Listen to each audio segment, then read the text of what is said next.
यीशु नाम, यीशु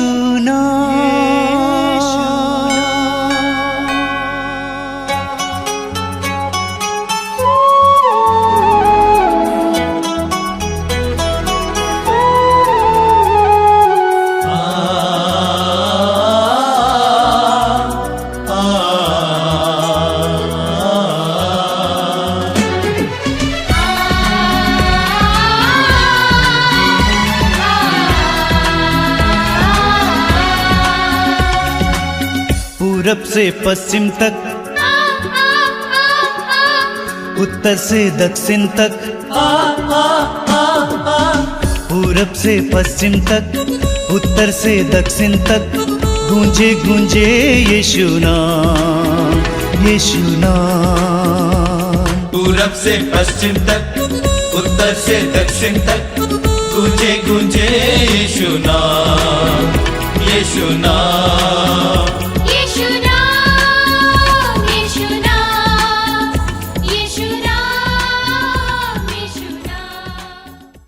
ख्रिस्त में मेरे प्यारे भाई और बहनों, मातृधाम सत्संग में मैं आप सबका हार्दिक स्वागत करता हूँ।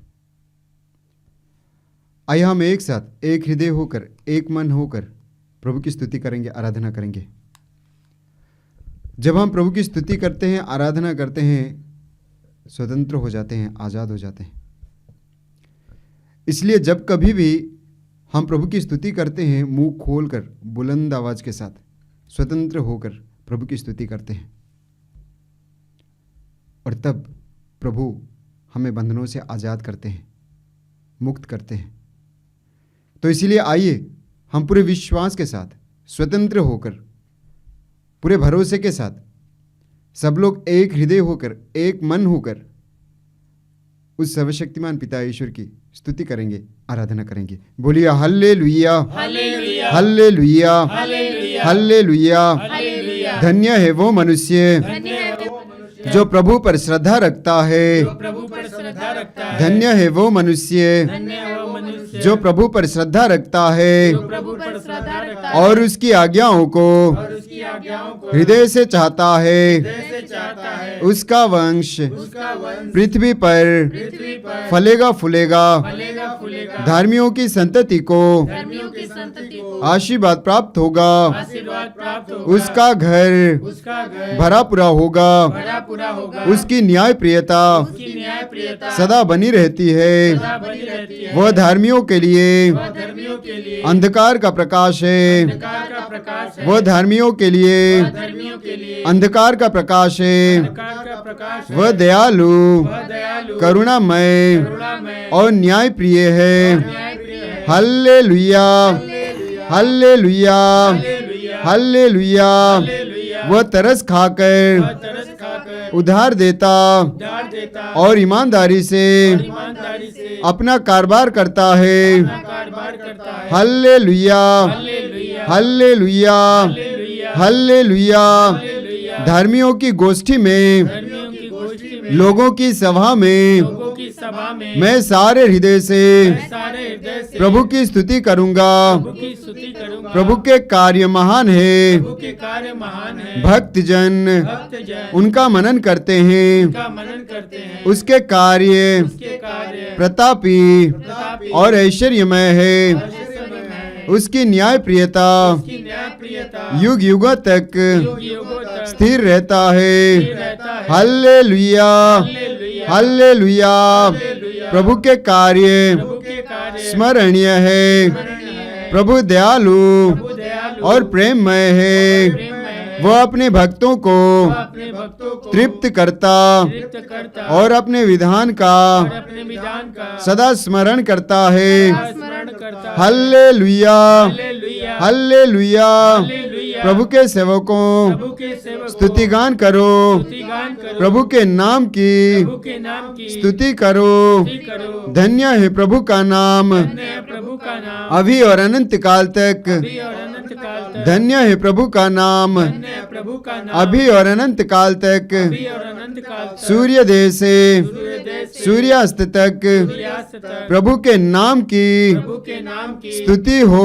स्तुति हो। प्रभु सभी राष्ट्रों का प्रभु सभी राष्ट्रों का शासक है, शासक है, उसकी महिमा उसकी महिमा आकाश से भी आकाश से भी ऊंची है, ऊंची है, उसकी महिमा उसकी महिमा आकाश से भी आकाश से भी ऊंची है। ऊंची है। Hallelujah, hallelujah, hallelujah. हालेलुया। हमारे प्रभु ईश्वर के सदृश हमारे प्रभु ईश्वर के सदृश कौन है? कौन है? वो उच्च सिंहासन पर उच्च सिंहासन पर विराजमान होकर विराजमान होकर स्वर्ग और पृथ्वी स्वर्ग और पृथ्वी दोनों पर दोनों पर दृष्टि रखता है। रखता है। वो धूल में से धूल में से दीन को दीन को, और कूड़े पर से कूड़े को, दरिद्रों को दरिद्रों को ऊपर उठाता है। उठाता है। वो उन्हें वह उन्हें शासकों के साथ शासकों के साथ बैठाता है, बैठाता है, अपनी प्रजा के शासकों के साथ। अपनी प्रजा के शासकों के साथ। Hallelujah, hallelujah, hallelujah, hallelujah, hallelujah. Hallelujah. हे प्रभु,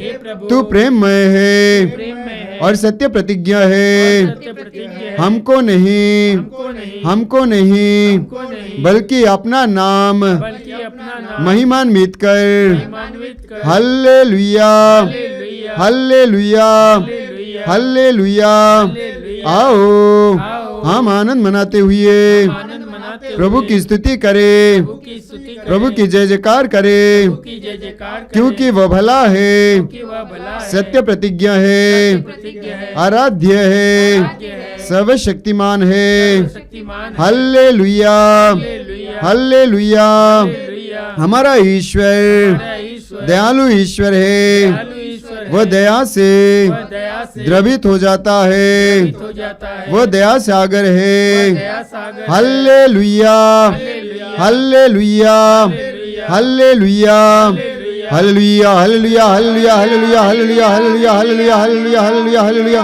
धन्यवाद यीशु, धन्यवाद यीशु, धन्यवाद यीशु, धन्यवाद यीशु। Hallelujah, hallelujah, hallelujah, hallelujah, hallelujah, hallelujah, hallelujah, hallelujah, hallelujah, hallelujah, hallelujah, hallelujah, hallelujah, hallelujah, hallelujah, hallelujah, hallelujah, hallelujah. आओ हम उसकी स्तुति करें, प्रभु यीशु की स्तुति करें। आओ हम उसकी स्तुति करें, प्रभु यीशु की स्तुति करें। ओ आओ हम उसकी स्तुति करें, प्रभु यीशु की स्तुति करें। आओ हम उसकी स्तुति करें, प्रभु यीशु की स्तुति करें। दिल मिलाकर करे, स्वर मिलाकर करे, उसकी जय जयकार। दिल मिलाकर करे, स्वर मिलाकर करे, उसकी जय जयकार। Hallelujah, hallelujah, hallelujah, hallelujah, hallelujah. Hallelujah, hallelujah, hallelujah,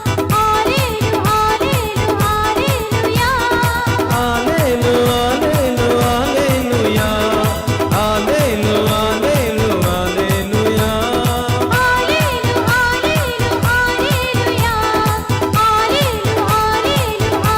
hallelujah. भूख हमारी मिटाता है वो, प्यास हमारी बुझाता है वो। भूख हमारी मिटाता है वो, प्यास हमारी बुझाता है वो। भूख हमारी मिटाता है वो, प्यास हमारी बुझाता है वो। भूख हमारी मिटाता है वो, प्यास हमारी बुझाता है वो। अंधियारे की ज्योति है वो, बंदे का मुक्ति दाता है वो। अंधियारे की ज्योति है वो, बंदी का मुक्ति दाता है वो। अंधियारे की ज्योति है वो, बंदे का मुक्ति दाता है वो। अंधियारे की ज्योति है वो, बंदे का मुक्ति दाता है वो। दिल मिलाकर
आइए हम प्रार्थना करें।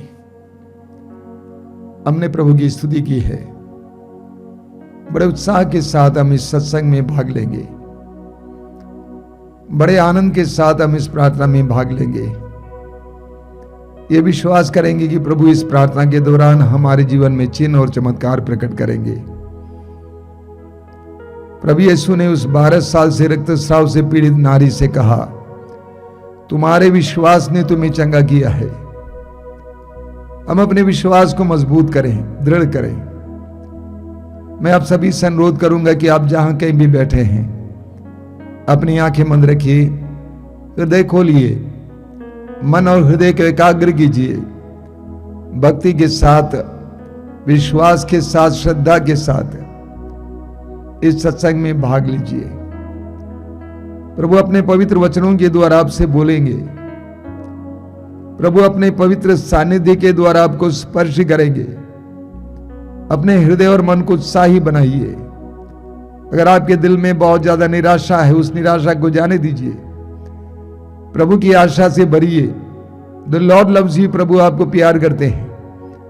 प्रभु ने आपको यह मौका दिया है कि आप इस सत्संग में भाग ले, इस प्रार्थना में भाग ले। चारों ओर से पवित्र आत्मा आपको इस समय घेर रहा है। पवित्र आत्मा हमारे ऊपर मंडरा रहा है।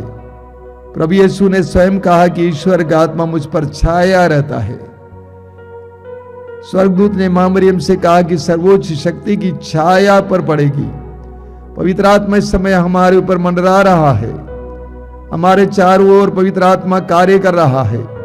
जीवित ईश्वर का आत्मा इस समय हमारे ऊपर मंडरा रहा है। आंखें बंद करके प्रभु के अधीन हो जाइए। अपने जीवन की सारी पीड़ाओं के समय प्रभु के सामने रखिए और कुछ समय प्रभु की आराधना में बिताने के लिए अपने आप को तैयार कीजिए।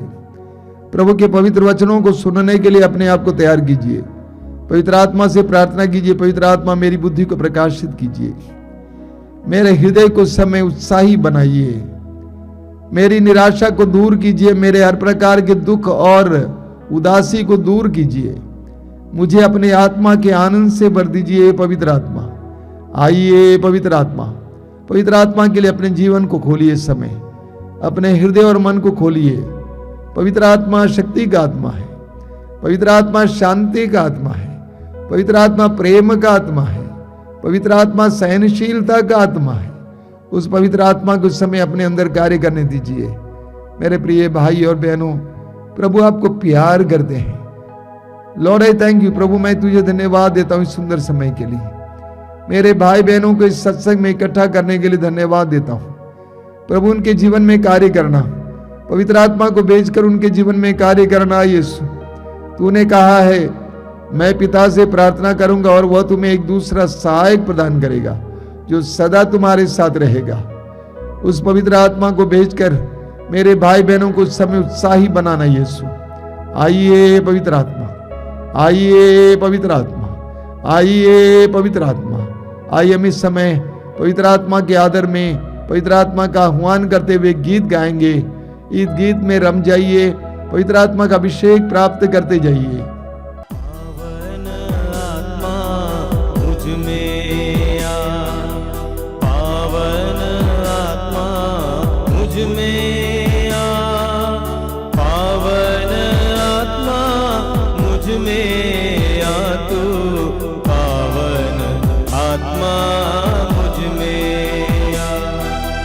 पावन आत्मा मुझ में आ, पावन आत्मा मुझ में आ, पावन आत्मा मुझ में आ, तू पावन आत्मा मुझ में आ।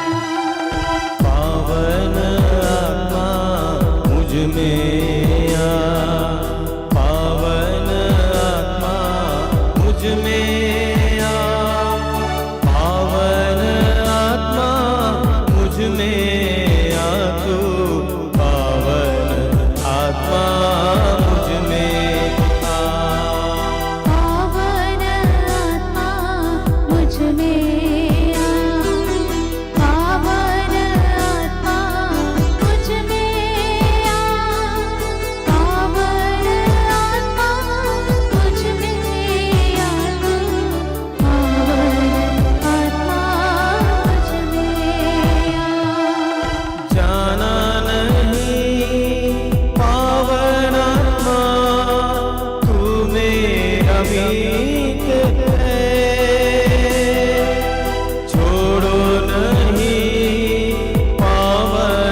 मुझ में आ पावन आत्मा मुझ में आ पावन आत्मा मुझ में आ तू पावन आत्मा मुझ में आ पावन आत्मा मुक्ति दे दो, पावन आत्मा मुक्ति दे दो, पावन आत्मा मुक्ति दे दो, पावन आत्मा मुक्ति दे दो।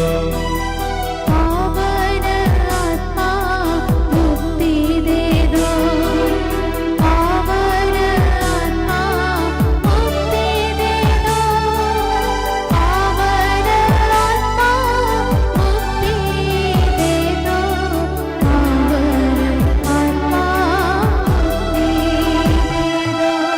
जाना नहीं पावन आत्मा तू मेरा मीत है, छोड़ो नहीं पावन आत्मा, पापी मुझ में रहना सदा। जाना नहीं पावन आत्मा तू मेरा मीत है,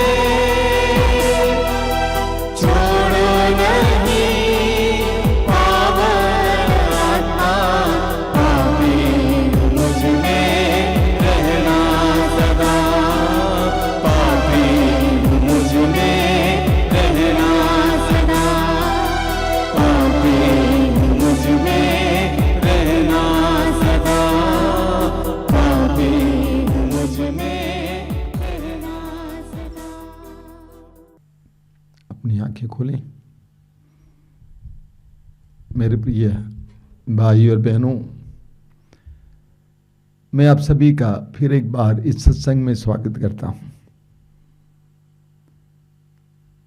प्रभु को धन्यवाद देता हूं इस और अन्य कार्यक्रमों के जरिए बहुत सारे भाई बहनों के जीवन में प्रभु बहुत सारी आशीषें उड़ेल रहे हैं।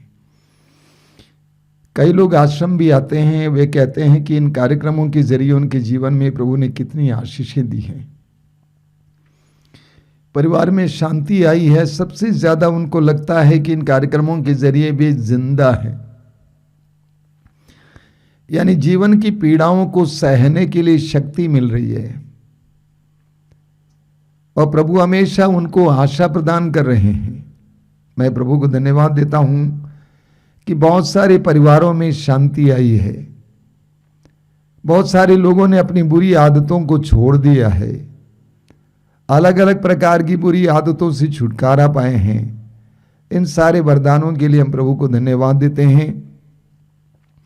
मैं प्रभु से प्रार्थना करता हूं कि प्रभु आपको आज भी इस सत्संग के दौरान बहुत सारी आशीषें दे। मेरे प्रिय भाई और बहनों, हम सभी मनुष्य कभी न कभी किसी न किसी प्रकार के दुख, पीड़ा, अत्याचार, रोग और अन्य प्रकार की तंगी से गुजरते हैं। कोई गरीबी से गुजर रहा है, कोई बराबर निराशा से गुजर रहा है, कोई बेरोजगार है, किसी का व्यवसाय टूटा पड़ा हुआ है, कोई अत्याचार झेलता है, किसी के घर पे कोई शराबी है। हम में से हर कोई किसी न किसी प्रकार के दुख से गुजरता है। और ऐसी परिस्थितियों में हमारी कैसी प्रार्थना होती है? हम प्रभु से कहते हैं कि प्रभु इसको हटाइए, इस गरीबी को हटाइए, इस तंगी को हटाइए, इस रोग को हटाइए। या प्रभु से कहते हैं कि ये प्रभु मुझे इससे बाहर लाइए, इस परेशानी से मुझे बाहर लाइए। और हमें लगता है कि प्रभु हमारी सुनता नहीं है। हम जैसे सोचते हैं जिस समय ये होना चाहिए उस समय होता नहीं है। प्रभु हमारे टाइम टेबल को फॉलो नहीं करते हैं। प्रभु का अपना समय होता है, लेकिन हम अक्सर हताश हो जाते हैं, निराश हो जाते हैं, प्रार्थना करना बंद करते हैं। आज मैं आपके सामने कुछ बातें रखना चाहता हूं, विशेष करके एक बात रखना चाहता हूं। सबसे पहली बात यह है कि यह विश्वास करना है कि एक विश्वासी के जीवन में बिना प्रभु के जाने कुछ नहीं होता है। एक विश्वासी के जीवन में, एक मसीही के जीवन में बिना प्रभु के जाने कुछ नहीं होता है। प्रभु को मालूम है कि आपके जीवन में क्या हो रहा है। कभी कभी प्रभु आपके जीवन में ऐसा होने देते हैं। ऐसी अवस्था में हमारी क्या प्रार्थना होनी चाहिए? न कि हमें इससे निकालिए या इस रोग मुझसे हटाइए, बल्कि हमारी प्रार्थना होनी चाहिए, हे प्रभु इस परिस्थिति में उतर आइए। हे प्रभु मेरी गरीबी में उतर आइए, मेरे रोग में उतर आइए, मेरे संघर्ष में उतर आइए, मेरी बेरोजगारी में उतर आइए। हमारी प्रार्थना को बदलने की आवश्यकता है। मुझे हटाइए, इसे हटाइए के बदले प्रभु से कहना है कि प्रभु मेरी इस परिस्थिति में तू उतर आना। ऐसे में हमारी प्रार्थना बदलेगी। हम प्रभु से प्रार्थना करने लगेंगे कि हे प्रभु मेरे मनोभाव को बदल दिए, मुझे सहनशीलता दीजिए, मुझे धैर्य दीजिए, क्योंकि हम जानते हैं कि प्रभु हमारे साथ हैं। हम जानते हैं कि प्रभु हमारी परिस्थिति में उतर आए हैं। हम इस्यास नबी के ग्रंथ की अध्याय 43 वाक्य 2 में पढ़ते हैं। प्रभु कहते हैं, यदि तुम समुद्र पार करोगे तो मैं तुम्हारे साथ होऊंगा, जलधाराएं तुम्हें बहाकर नहीं ले जाएंगी। यदि तुम आग पार करोगे तो तुम नहीं जलोगे, ज्वालाएं तुमको भस्म नहीं करेगी। प्रभु कहते हैं, यदि तुम समुद्र पार करोगे मैं तुम्हारे साथ होऊंगा और जलधाराएं तुम्हें बहा करने ले जाएंगी। यदि तुम आग पार करोगे तो तुम नहीं जलोगे, ज्वालाएं तुमको भस्म नहीं करेंगी। प्रभु ये नहीं कहते हैं कि मैं तुमको समुद्र में गिरने नहीं दूंगा। प्रभु ये नहीं कहते हैं कि मैं तुमको ज्वालाओं से बचाऊंगा। प्रभु कहते हैं, जब तुम समुद्र में गिरोगे जलधाराएं तुम्हें बहा कर नहीं ले जाएंगी। उस परिस्थिति में मैं तुम्हारे साथ होऊंगा। I will be with you. जब तुम्हें आग पार करने का मौका मिलता है उस समय भी मैं तुम्हारे साथ चलूंगा, मैं तुम्हारे साथ रहूंगा। उत्पत्ति ग्रंथ के अध्याय 28 उसके वाक्य 15 में पढ़ते हैं, प्रभु याकूब से कहते हैं, तुम जहां कहीं भी जाओगे मैं तुम्हारे साथ होऊंगा। तुम जहां कहीं भी होगे मैं तुम्हारे साथ होऊंगा। निर्गमन ग्रंथ अध्याय 33 में मूसा ने प्रभु से कहा कि यदि तू हमारे साथ नहीं चलेगा तो हमें आगे बढ़ने की आज्ञा मत दीजिए। प्रभु ने कहा, तुम्हारी प्रार्थना मैंने सुन ली है। तुम जहां कहीं भी जाओगे मैं तुम्हारे साथ होऊंगा। I will be with you. कई लोग सोचते हैं यीशु पर विश्वास करने से, यीशु के पास आने से, पवित्र वचन पढ़ने से, सर्विस में जाने से, आश्रम जाने से मैं पीड़ाओं से बचा रहूंगा, मेरे जीवन में बीमारियां नहीं आएंगी, मेरे जीवन में विफलताएं नहीं आएंगी। ये गलत सोच है। सही सोच यह है कि मैं विफलताओं से गुजरूंगा, उन क्षणों में भी प्रभु मेरे साथ रहेंगे। मैं नदियों से गुजरूंगा, उस समय भी प्रभु मेरे साथ रहेंगे। मैं जिस किसी भी परिस्थिति से गुजरूंगा, प्रभु मेरे साथ रहेंगे। हमें दानियल के ग्रंथ के अध्याय 3 में एक बहुत जबरदस्त उदाहरण मिलता है। दानियल और उनके मित्र परदेश में बाबुल में रह रहे थे। वे इस्राएल से गुलाम की तरह बाबुल लाए गए थे, लेकिन वे राज दरबार में ही थे, क्योंकि राजा उनको बहुत प्रेम करता था। राजा ने एक बहुत विशाल मूर्ति की स्थापना की और कहा कि जब संगीत साज बजेगा तो सभी लोग दंडवत करके उसकी आराधना करेंगे। दानियल के 3 युवा मित्रों ने इनकार किया। उन्होंने कहा कि हम सच्चे ईश्वर के बदले और किसी के सामने दंडवत नहीं करेंगे, उनके अलावा किसी और के सामने दंडवत नहीं करेंगे। राजा ने उनको बुलाया, पूछा कि क्या ये बात सही है? उन्होंने कहा सही है। क्या तुम्हें नहीं मालूम अगर तुम दंडवत नहीं करोगे तुमको इस जलती भट्टी में डाल दिया जाएगा? उन्होंने कहा हाँ, हम जानते हैं। और राजा से तीनों युवकों ने कहा कि अगर कोई सच्चा ईश्वर है तो हमारा ईश्वर है जो जीवित है, और वो हमें इस आग से भी बचाने में समर्थ है। राजा क्रुद्ध हो गया। वचन में लिखा हुआ है कि राजा ने उस भट्टी की आग को 7 गुना ज्यादा बना दिया। देखिए, प्रभु ईश्वर राजा के मन को बदल सकता था। प्रभु ईश्वर राजा के मन को बदल सकता था। राजा सोच सकता था ये 3 युवा हैं, ये हमारे साथ रहते हैं, इनको क्यों भट्टी में डाल दें। लेकिन ईश्वर ने ऐसा किया नहीं। राजा का क्रोध भड़क गया। उसने आग को 7 गुना ज्यादा बना दिया और हृष्ट पुष्ट लोगों ने उन तीनों युवकों को उठाकर उस आग में फेंक दिया। बाइबल हमें बताती है कि उस आग में गिरने के बाद तीनों युवक ईश्वर की स्तुति कर रहे थे। कुछ समय के बाद राजा ने देखा कि ये तीनों युवक सही सलामत आग में घूम रहे हैं, और साथ ही साथ एक और व्यक्ति था। राजा ने बगल में बैठे लोगों से पूछा कि हमने कितने लोगों को डाला था? उन्होंने कहा 3 जन को डाला था। ये चौथा व्यक्ति कौन है? वो स्वर्गदूत जैसा दिख रहा है। वो स्वर्गदूत जैसा दिख रहा है।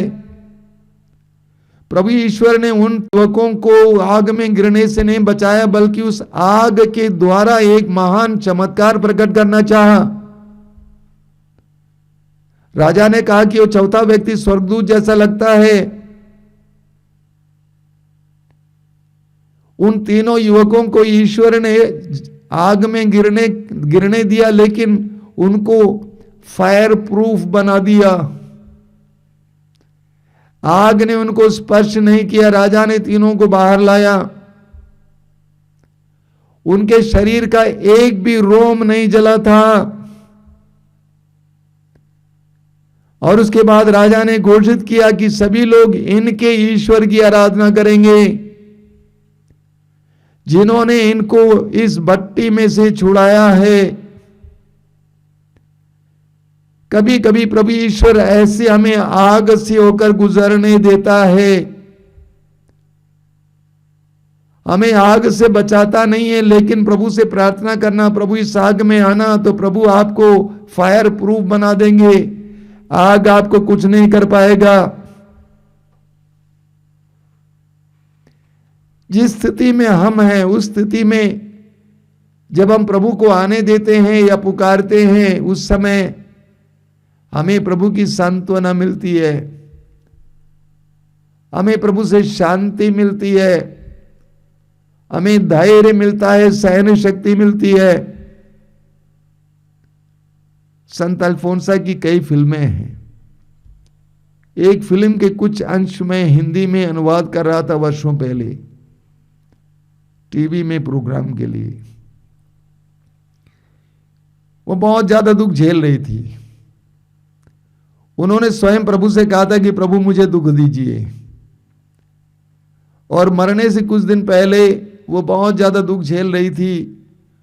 उनके मठ के अधिकारी आई, उनके कंधे पर उसने अपना सिर रखा और कहा कि मदर बहुत हो गया, अभी मैं झेल नहीं पा रही हूं, अभी मैं झेल नहीं पा रही हूं, लेकिन रात को मुझे जो आनंद मिलता है, जो सांत्वना प्रभु से मिलता है, उसके बारे में सोचती हूं तो मैं प्रभु से कहती हूं कि प्रभु मुझे और दुख दीजिए। जानते हैं, जब आप दुख में हैं, आप पीड़ा में हैं, आप प्रभु के पास जाते हैं, दुनिया के पास, लोगों के पास नहीं जाते हैं, प्रभु से प्रार्थना करने लगते हैं, उस समय जो आपको सांत्वना मिलती है ना, इस दुनिया की किसी भी चीज से उसकी तुलना नहीं की जा सकती है।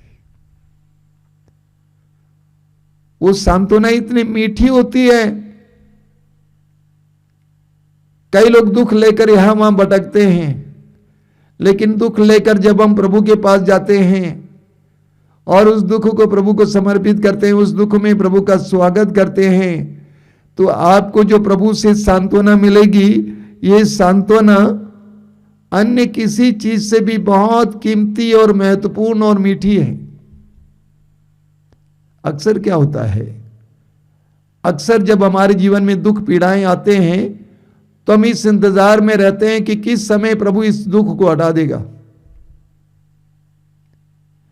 लेकिन जिस समय हमारे जीवन में दुख पीड़ाएं आते हैं, प्रभु इस इंतजार में है कि मेरा बेटा, मेरी बेटी कब मुझे उस परिस्थिति में बुलाएगा या बुलाएगी। प्रभु इस इंतजार में है कि आपकी परिस्थिति में आ जाएं, लेकिन उसके लिए आपको प्रभु को पुकारना होगा, बुलाना होगा।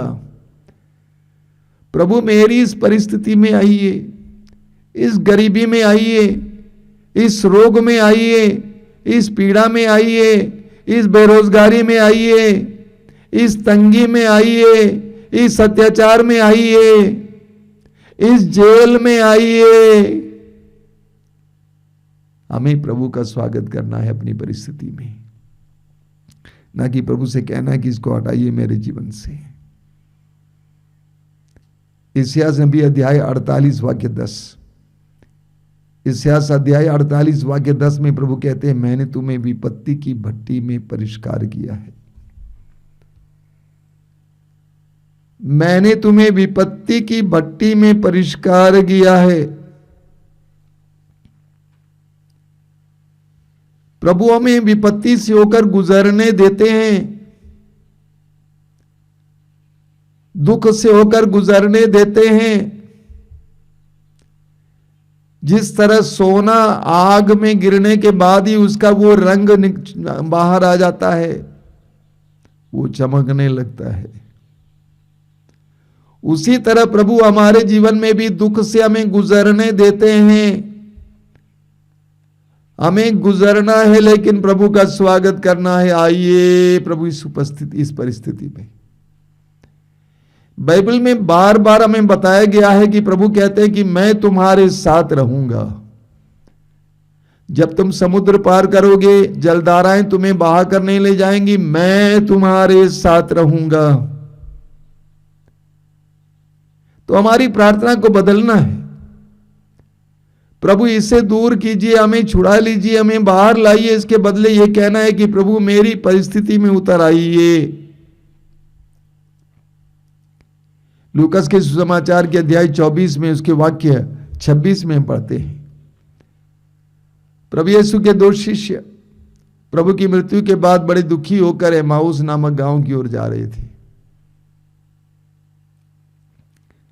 रास्ते में पुनर्जीवित यीशु, मृतकों में से जिंदा हुआ यीशु उनके साथ हो लिए, लेकिन वे यीशु को पहचान नहीं पाए। उनसे पूछा गया कि तुम किस बात पर चर्चा कर रहे हो, क्यों इतने दुखी हो? तो उन्होंने अपने प्रभु गुरुवर के साथ जो जो हुआ उसके बारे में बता दिया। तो वाक्य 26 में हम पढ़ते हैं, प्रभु ने उनसे कहा कि रे निर्बुद्धियों, क्या तुम्हें ये नहीं मालूम था कि मानव पुत्र को मसीह को दुख भोगना और इसके द्वारा महिमा में प्रवेश करना है? मसीह को दुख भोगना और उसके द्वारा महिमा में प्रवेश करना है। एक विश्वासी या मसीह के जीवन में ये धारणा होनी चाहिए। दुख हमारे जीवन का एक अभिन्न हिस्सा है।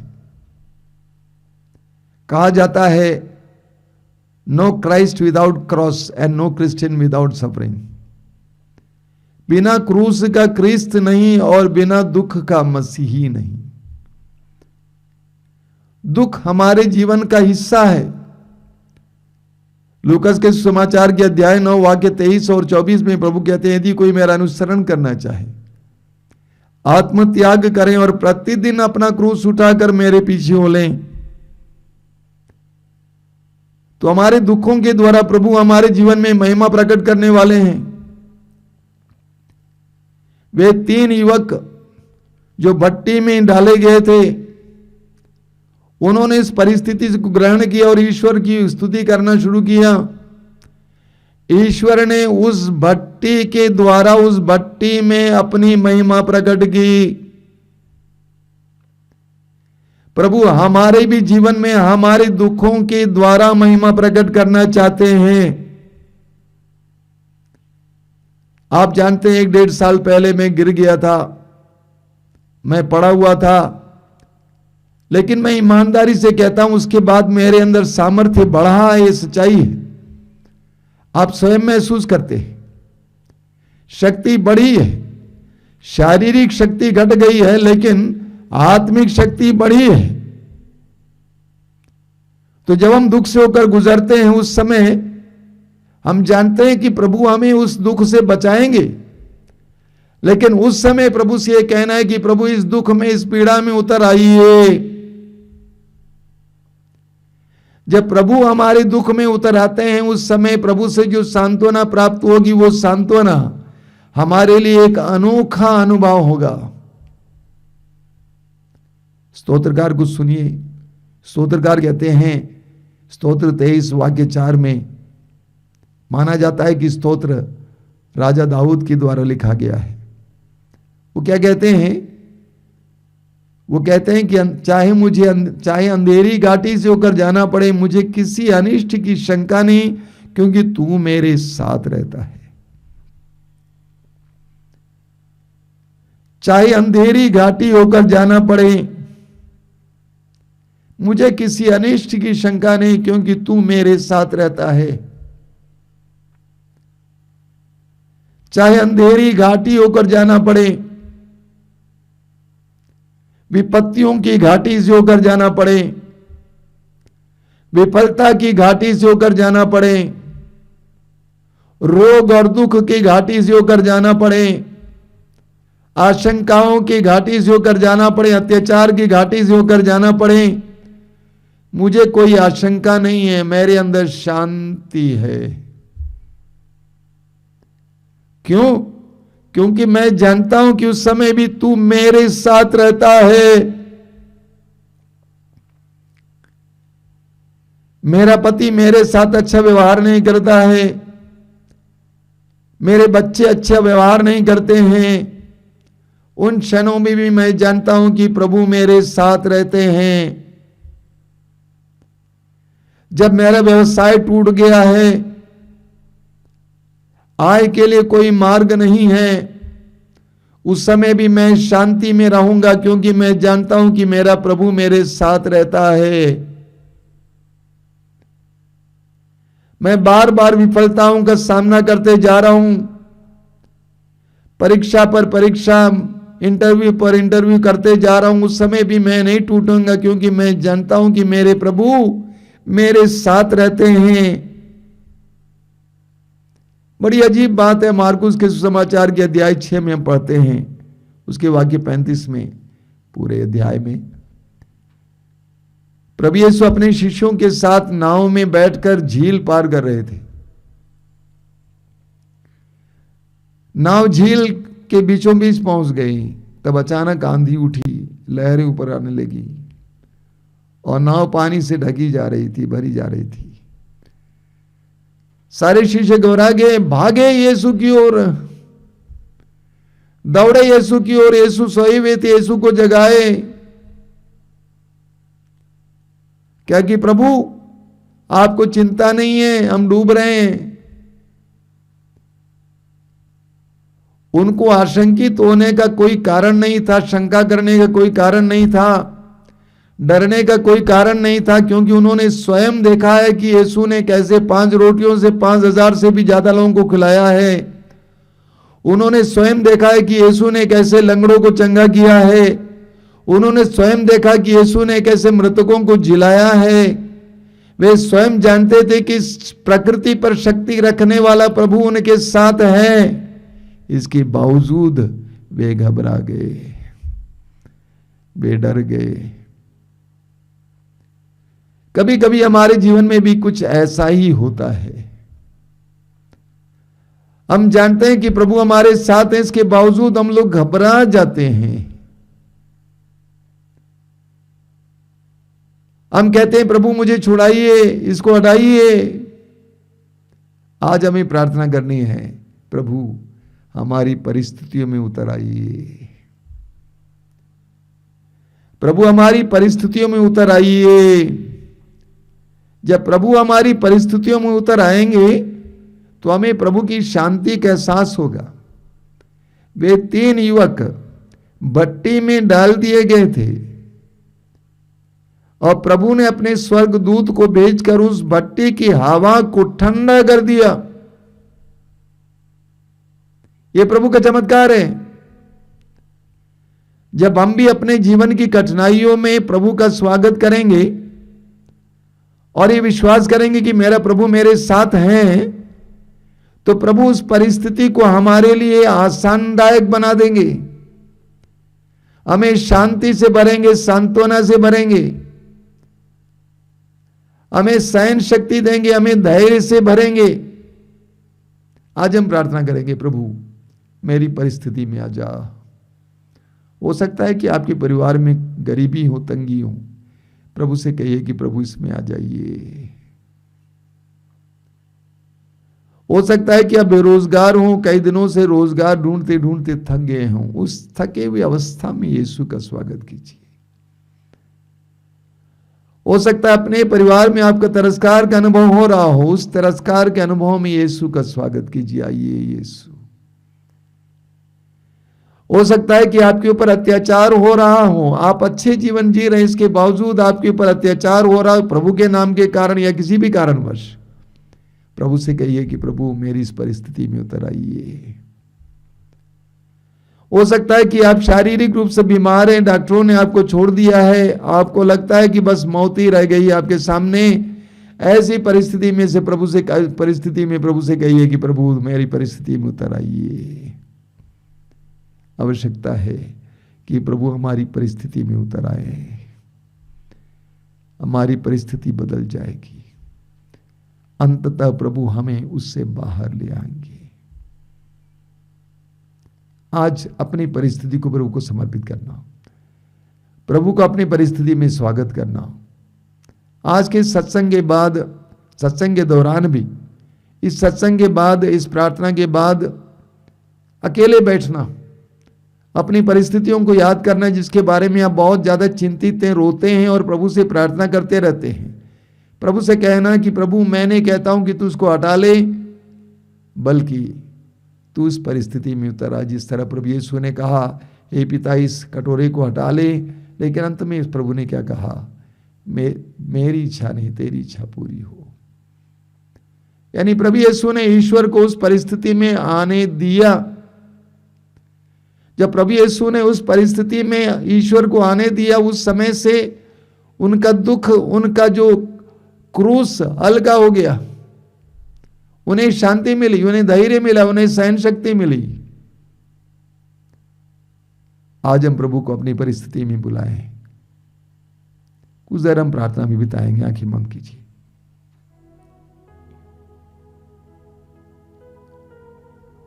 अपने जीवन की परिस्थितियों को इस समय याद कीजिए। प्रभु मेरे जीवन में आना, मेरी दयनीय परिस्थिति में ना आना। मेरा शरीर दुर्बल है, मैं रोगी हूं, मैं रोग से लड़ रहा हूं। मेरे इस रोग की अवस्था में आ जाना प्रभु। मेरे परिवार में शांति नहीं है, परिवार में मेल मिलाप की कमी है। मेरे परिवार में आ जाना यीशु। तूने अपने वचन में कहा है, मैं द्वार पर खड़ा होकर खटखटा रहा हूं। यदि कोई मेरी वाणी सुनकर, मेरी आवाज सुनकर मुझे बुलाएगा, अपने स्वागत करेगा, दरवाजा खोलेगा,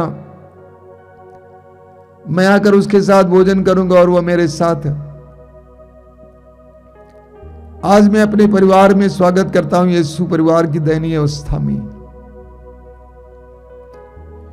मेरा व्यवसाय टूटा पड़ा है यीशु, मेरे व्यवसाय में आइए।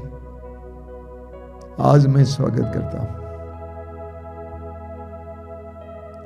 मेरे गांव में, मेरे घर में, मेरे परिवार में, मेरे दुख में, मेरी तन्हाई में, अकेलापन में आना यीशु, आना। मैं अपने में अकेलापन महसूस करता हूं, मैं बहुत ज्यादा तन्हाई महसूस करता हूं। मेरे इस तन्हाई में, मेरे इस अकेलापन में आना यीशु, आना। प्रभु का स्वागत करना मेरे भाई और बहनों। प्रभु को आपकी परिस्थिति में आने दीजिए। आपकी समस्या का समाधान यीशु के आपकी परिस्थिति में आने में है। आइए यीशु, मेरी परिस्थिति में आइए। मैं तेरा स्वागत करता हूं। मैं इस समय घोषित करता हूं, तू ही एकमात्र मुक्तिदाता है। तू ही मुझे आजाद कर सकता है, स्वतंत्र कर सकता है, चंगा कर सकता है। आइए यीशु, आइए। आ जा मेरे प्रभु, मेरे दिल में, मेरे तन में आ जा प्रभु। आइए यीशु, आइए। आराधना हो आराधना, प्रेम स्वरूप आराधना। आराधना हो आराधना, प्रेम स्वरूप आराधना। आराधना हो आराधना, ज्योति स्वरूप आराधना। आराधना हो आराधना, ज्योति स्वरूप आराधना। आराधना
मुक्ति के सिंहासन पर विराजमान,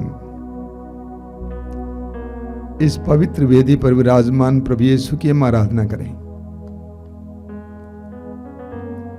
स्वर्ग से उतरी हुई जीवंत रोटी की हम आराधना करें। मेरे प्रिय भाई और बहनों, आप जहां कहीं भी बैठे हो इस समय, मैं आप सभी से अनुरोध करूंगा कि अपनी आंखें बंद कर पूरी तरह से इस आराधना में भाग लेंगे। इसे देखेंगे नहीं बल्कि इसमें सहभागी होंगे। पूरी तरह से मन लगाएंगे।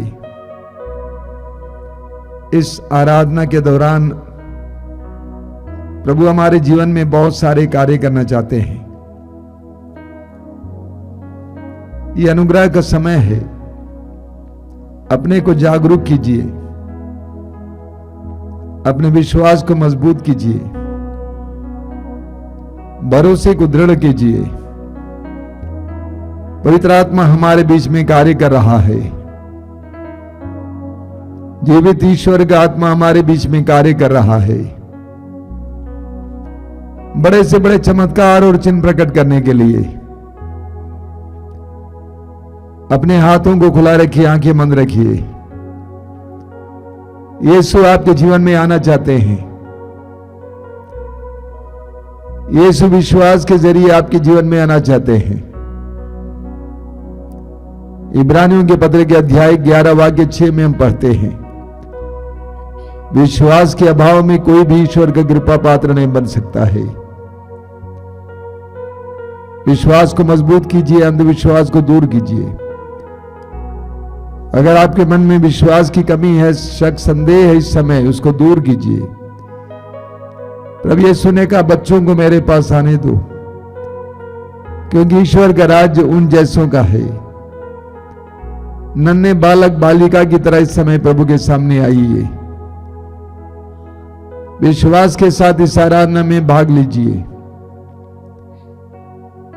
आपके जीवन की समस्याओं और पीड़ाओं में यीशु को आने दीजिए। हमारे जीवन की समस्याओं में यीशु के आने से हमारी समस्याएं हल्की हो जाती हैं और प्रभु की विशेष शांति का हमें एहसास होता है। प्रभु ने आपको प्यार किया और आपको इस सत्संग में भाग लेने का ही मौका दिया है। ये सुनहरा मौका है, ये सुंदर मौका है, प्रभु की आशीष पाने का मौका है। हृदय की गहराई से प्रभु के साथ जुड़ जाइए। इस समय प्रभु यीशु ने यूहन्ना के समाचार के अध्याय 4 में उस सामरी स्त्री से कहा, ईश्वर आत्मा है और उसके आराधकों को चाहिए कि वे आत्मा और सच्चाई से उसकी आराधना करें। हम आत्मा और सच्चाई से ईश्वर की आराधना करें। अपने सारे पापों और अपराधों के लिए प्रभु से माफी मांगिए। प्रभु से कहिए कि प्रभु, मैं तेरी उपस्थिति के योग्य नहीं हूं, मुझ पर दया कर। मैंने अपने मन वचन कर्म से पाप किया है, उस पर दया करना। मुझे तेरी उपस्थिति के योग्य बनाना। प्रभु कहते हैं आत्मा और सच्चाई से उसकी आराधना होनी चाहिए। हृदय की गहराई से प्रभु की आराधना होनी चाहिए। मां मरियम ने कहा कि मेरी आत्मा प्रभु का गुणगान करती है। हमारी आत्माएं प्रभु का गुणगान करें, हमारी आत्माएं प्रभु की आराधना करें। स्वर्ग के सभी निवासियों के साथ हम प्रभु की आराधना करेंगे। इस समय हृदय खोलिए, मुंह खोलिए प्रभु की आराधना में, स्तुति में। मेरे पीछे दोहराते जाएंगे, hallelujah, hallelujah, hallelujah, hallelujah, hallelujah, hallelujah, hallelujah, hallelujah. Hallelujah. यीशु की स्तुति हो, यीशु की स्तुति हो, यीशु की आराधना हो, यीशु की आराधना हो, यीशु की महिमा हो। यीशु की महिमा हो। Hallelujah, hallelujah, hallelujah, hallelujah, hallelujah. Hallelujah. मेरी आत्मा मेरी आत्मा प्रभु का गुणगान करती है। प्रभु का गुणगान करती मेरा है। मन मेरा मन अपने मुक्तिदाता ईश्वर में अपने मुक्तिदाता ईश्वर में आनंद मनाता है। आनंद मनाता है। Hallelujah, hallelujah,